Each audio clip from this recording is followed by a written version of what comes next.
محتاجة ايه؟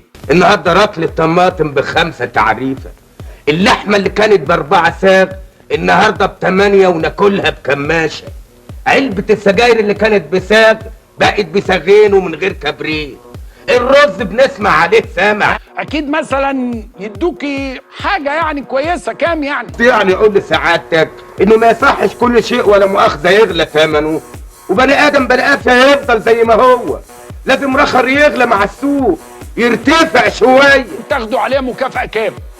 عاوزين علاوه. مليون، نص ارنب. علاوه يا بيه، وسعادتك ما تعرفش العلاوه؟ اعقل او علاوه، زواده غلاء معيشه. طب ايه 100,000 جنيه؟ وسعادتك بلا قافي عليه كلها النظر وشايف الحاله اللي احنا فيها. يا لهوي بص مفيش خمسينية؟ يعني مفيش علاوه؟ سيكة تحت ال20 ما بقاش تحتيها حاجة يا بنتي. طيب خلاص انت رايح شوف شغل، انا قلت حاجه. السلام عليكم.